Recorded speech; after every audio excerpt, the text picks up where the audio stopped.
Today I'm going to be reviewing my Saris Freedom 4 Hitch bike rack. This hitch rack retails for about $550, and I honestly think it's one of the better hitch racks out on the market, both for its value and how many bikes you can carry.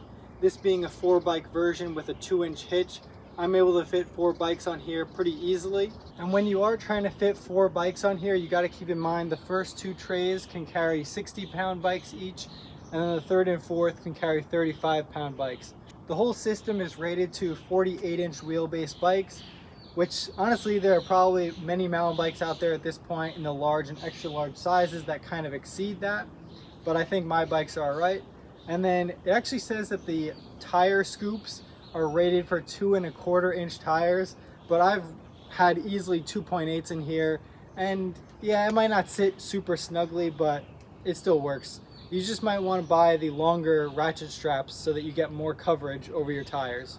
So with the basic specs of this rack covered, I think I'll go into the pros and cons and what I really think of it, and maybe who this is for.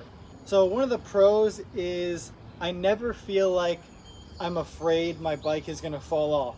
Because it has 3 straps at all times, even if one goes wrong, you'd likely see something, you could possibly see the strap in your rear view mirror if the frame one was waggling around, and if the wheel straps came undone, you'd probably see your bike bouncing a little bit more than normal, but it wouldn't go anywhere. And for me, that is kind of like the biggest item.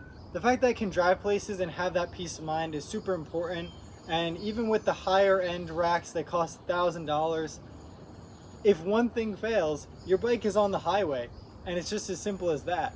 Another big pro of this rack is how it is staggered from the back to the front, so that the handlebars of the bikes have a little bit more room, so you don't have to do too much finagling to stop interference. And even when there is interference, these tire trays are so easy to move. You just gotta undo this little knob and you'll be able to slide it all over the place. It does depend on which bike you're trying to place, because you might have to pop these scoops out to rearrange the other one to get the bike where you want it. So it can be a little bit of a hassle, but overall, changing the position for a bike is relatively easy. For my setup, I always have my mountain bike on the first tray and I never move the tire scoops. Try and always keep that one the same. And then in the 3rd tray, I usually have any of my drop bar bikes, my road bike or my gravel bike, because obviously the wheelbase is much smaller and it has a solid seat post, so I can't be dropping that to make more room. So I always put it to the 3rd one just to have that extra clearance. When I do find myself trying to put a 2nd or 3rd mountain bike on there, it works out fairly well. With the 1st and 2nd trays having mountain bikes, you just have to drop the dropper. You might have to do a bit of shuffling with the 3rd and 4th trays to be able to get your handlebars to clear and all that sort of thing. But honestly, this is just something that you deal with no matter what kind of rack it is. They're always trying to squeeze the form factor and the length of it, so a bit of shuffling is necessary kind of no matter what. Another great thing about this rack is how well it holds up over the winter. I've driven it all over upstate New York. It gets nice and icy. The salt on the roads is pretty brutal, but it's really holding up well. Still looks nice.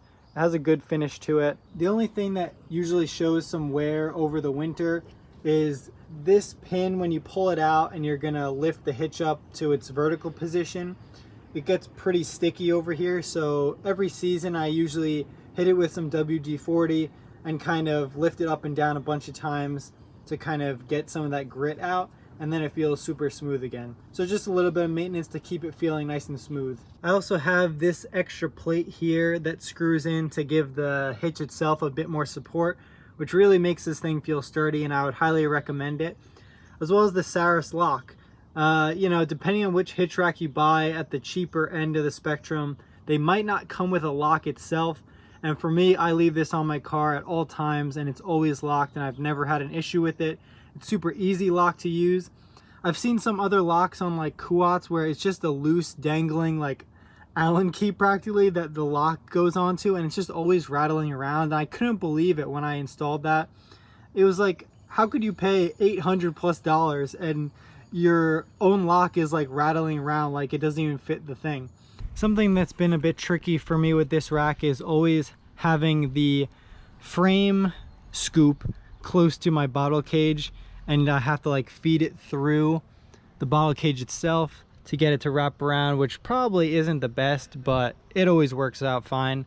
So on to the cons of this rack. I think there are really only a couple. The biggest thing is that for me, I would not want to use this rack if I had somewhat unconventional bikes.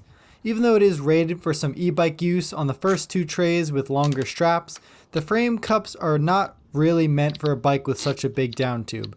Similarly, some cruiser bikes have some pretty funky angles to their tubing, plus a really long wheelbase, so it probably wouldn't work out well with those kinds of bikes either. Another smaller issue that I find in the winter is that when the temperatures drop below 35 degrees or so, grabbing the straps tightly enough to really cinch them down is pretty unpleasant for cold hands. Lastly, the rack is quite hefty, coming in at 53 pounds, so if you don't envision leaving it on your vehicle for long periods of time, then you might want to look for something a bit lighter. But you'll end up paying a higher premium for a much less solid rack with almost certainly lower bike capacity. So overall, if you have a more traditional shaped bike frame, I think this could be a really good bike rack for you. It's not too expensive as some of the other Hitch racks out there, and for me personally, I don't intend on getting an e-bike anytime soon, and I really stick to just these types of bikes. So for me, it makes sense, and it's really not too bad to replace any of the plastic bits that might break over the normal wear and tear of the rack, like the trays or the straps. So with that being said, I hope you enjoyed this video. If you have any questions, be sure to leave them in the comments below and I'll be sure to get back to you.